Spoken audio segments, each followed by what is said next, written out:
호르무즈 해협은요, 저는 이 트럼프 대통령이 잘못했다고 생각합니다. 왜 오바마 대통령이 합의한 JCPOA, 그걸 이란 핵 합의가 다 됐고 IAEA 보고서도 이란이 핵 합의를 잘 지키고 있는 것으로 평가를 했어요. 오바마 대통령, 켈리 국무장관도 마찬가지고. 그런데 아무런 이유가 없이 이 핵 합의 자체가 잘못된 거다는 이유로 전직 대통령 것을 무효화시키고 일방적으로 탈퇴했는데, 제가 프랑스 대사, 독일 대사, 영국 대사 다 만나봤거든요. 식사하면서 물어봤더니 거기 독일, 영국, 프랑스 전부 다 트럼프 대통령이 잘못했다. 자기들은 계속 이걸 지키겠다. JCPOA를. 그런 입장을 하고 있는데, 이 호르무즈 해협의 긴장을 누가 조성을 했습니까? 이건 트럼프 대통령의 일방적 행위로 조성이 된 거고, 실제로 지금 무슨 이란이 뭘 공격했다는 거 입증된 게 하나도 없어요.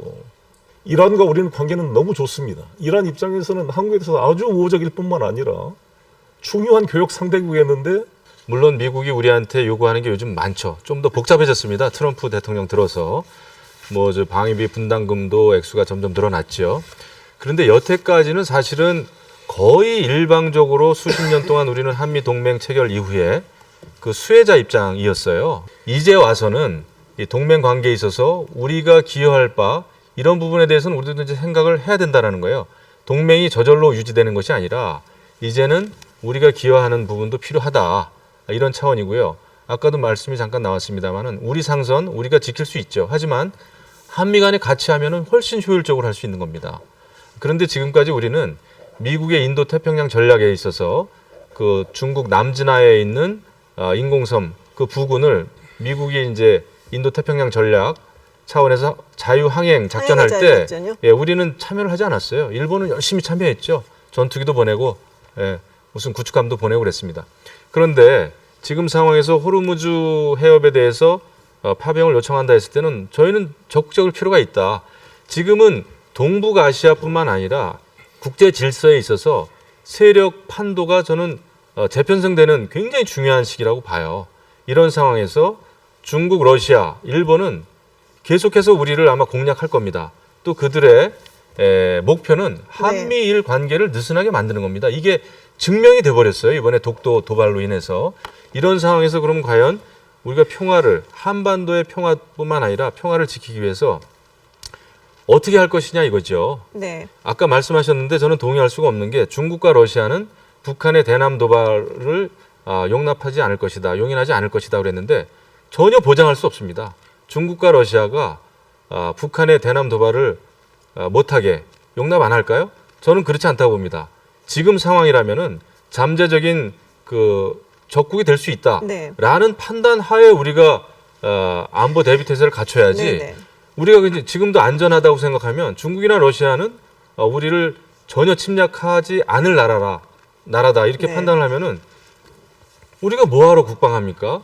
지금 아까 김영우 의원 얘기하신 부분들을 보면은 마치 지금이 아까 신냉전이라는 정의 저는 사실 별로 동의하지는 않습니다. 왜냐하면 신냉전이라는 건 다시 미국과 일본과 한국이 한 패를 먹고 그다음에 이제 중국, 러시아, 북한이 먹는 식으로 하는데 지금 구조는 전혀 그게 아니거든요. 그러니까 뉴노발의 시대는 그것이 아니라 이해관계에서 이제 이합집산하고 있고 또 아베 총리 같은 경우는 오히려 미국이 원하지 않는 그 1대1로를 작년 10월 25일 날 베이징을 방문해가지고 기업인 500명 데리고 가가지고 1대1로 참여를 선언했거든요.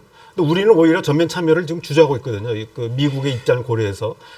사실 지금 일본만 해도 호르무즈 해협에 지금 참여를 굉장히 신중하고 있는데 저는 기본적으로 우리 한미동맹도 좀 재편할 때가 됐다. 그러니까 재조정할 필요 있는데 기본적으로 과거에는 한반도 방위를 위주로 했다고 한다면 지금 국제적인 수요가 많아졌습니다. 이 두 가지가 있는데 하나는 지역 동맹화하는 문제가 있고 또 하나는 국제적인 어떤 그 이슈에 동참하는 부분입니다. 저는 우리 국력도 높아졌고 또 지금 얘기하신 것처럼 한미 동맹에 우리가 그동안에 혜택을 많이 받은 것이 있기 때문에 저는 어떤 등간에 어떤 국제 평화를 위해서 좀 더 기여를 해야 된다 이런 생각을 합니다. 다만 지금 이제 아까 송영길 의원이 얘기하셨듯이 이번 이제 그 호르무즈 해협의 사건 같은 경우는 이게 굉장히 이제 이제 그 원인이 굉장히 복잡한 내용입니다. 단지 우리가 국제 범죄라든지 예를 들면 해적이라든지 이런 거라면 뭐 우리가 당연히 국제 경찰의 일원으로 참여하는 거는 좀 반대하지 않습니다만은 이 문제에 대해서는 이제 여러 가지 이해관계가 복잡하기 때문에 좀 더 신중하고 일본 경우도 바로 그거 아닙니까? 우리의 경우는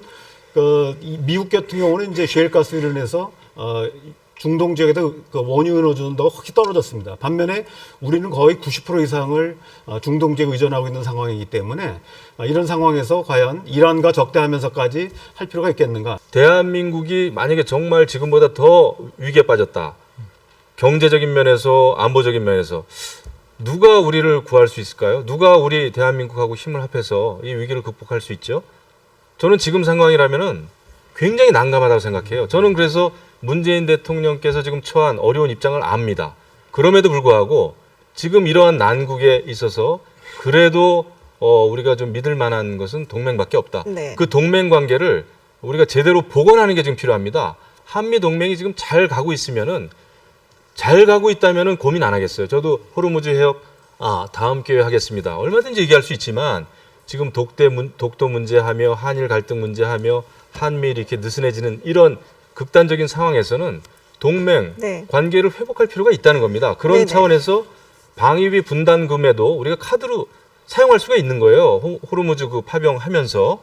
그래서 이것을 우리가 지레 겁을 먹고 거부하기보다는 우리는 하나하나를 카드로 만들 준비를 해야 됩니다. 지금 준비 없이 당하고 있는 일이 너무 많지 않아요? 네, 지금 말씀하시면은 꼭이 얘기를 우리 짧게 김영우 의원님한테 부탁드리겠습니다. 듣고 싶은데 지난번 2003년도 이라크 전쟁 때 똑같은 말씀을 했어요. 자유한국당 의원님들이.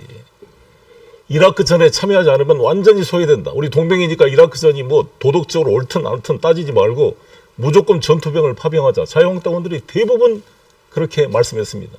에르빌로 가지 말고 아예 그냥 모술 같은 데 전투 지역으로 전투병을 파병하자. 그게 맞았습니까?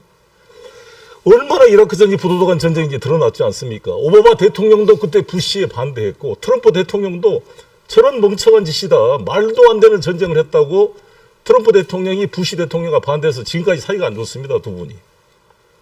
벌써 이게 드러났는데 그때 그러면 이라크 전에 참여하지 않았으면 한미동맹 큰일 난다. 다 떠들었어요. 우리가 지금 호르무즈 해협 안 한다 한미동맹이 큰일 납니까? 노무현 대통령 때 한미동맹 파손된다고 나 했지만 노무현 대통령 때 한미 FTA 추진했죠. 용산기지 다 평택에 잘 이전시켰죠. 미군의 전략적 유연성 합의시켜줬죠. 다 그때처럼 한미 관계가 중요 문제가 잘 풀린 적이 없다는 게 중론입니다. 조지 부시 대통령께서 이번에 노무현 대통령 10주기 추모식에 와서 그랬어요. 할 말 하는 미국 대통령 앞에서 할 말 하는 노무현 대통령 네. 존경한다라고 표현을 했습니다. 네. 이러한 동맹의 자주적인 자세가 필요하다 이런 거고요. 그때는 로맨스가 많았습니다. 말씀 쉽게 드리면 그렇습니다. 노무현 로맨스. 대통령은 그때 얼마나 노무현 대통령 오겠어요. 또 지나고 나니까 이제 문재인 대통령 비판하려고 노무현 대통령. 수정주의적인 노선을 취했지만 지금하고는 많이 다릅니다. 네. 정말 말씀하신 대로 노무현 대통령은 국가 이익에 직결되는 사항에 있어서는 실용주의적인 결정을 하셨어요. 근데 지금은 양상이 많이 다르고요. 미국 사람들이 동맹을 평가할 때 사용하는 5대 기준이 있습니다. 그 기준은 이런 겁니다. 이념적으로 상응성이 있느냐, 공동 주적이 있느냐, 미국이 벌리는 전쟁에 동참을 해주느냐, 분담, 방위비 분담 이런 걸 잘 하느냐, 이런 기준을 가지고 동맹을 평가하는데요. 그때 노무현 정부 시절 때는 그래도 이 기준에 우리가 상당히 부합했습니다. 근데 왜 이렇게 그랬어요 그때? 노무현 대통령 얼마나 오겠습니까? 정치 아니, 얘기에 근데 대해서 그게 사실은 잠깐만요. 동맹의 성격이 많이 바뀌었거든요. 잠깐만 지금. 저도 예, 얘기 좀 하십시다. 그럼 예, 그만할까요, 저는 얘기를? 예.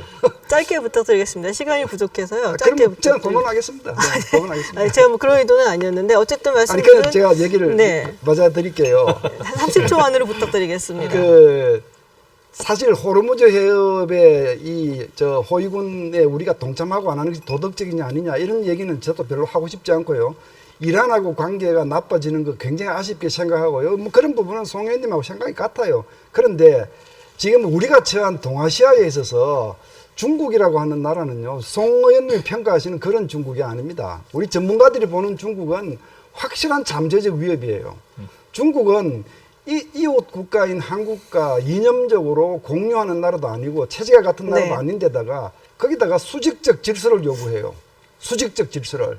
그러니까 이게 우리가 지금까지 같이 사귀어왔던 자유민주주의 국가들하고는 많이 다른데 이 중국이 앞으로 더 압박 강도를 강하게 해올 때 우리 힘으로 지킬 수 없다면 우리는 어디를 의존해야 됩니까? 그러니까 동맹을 지키는 것이 지금 급선무라는 거. 네, 알겠습니다.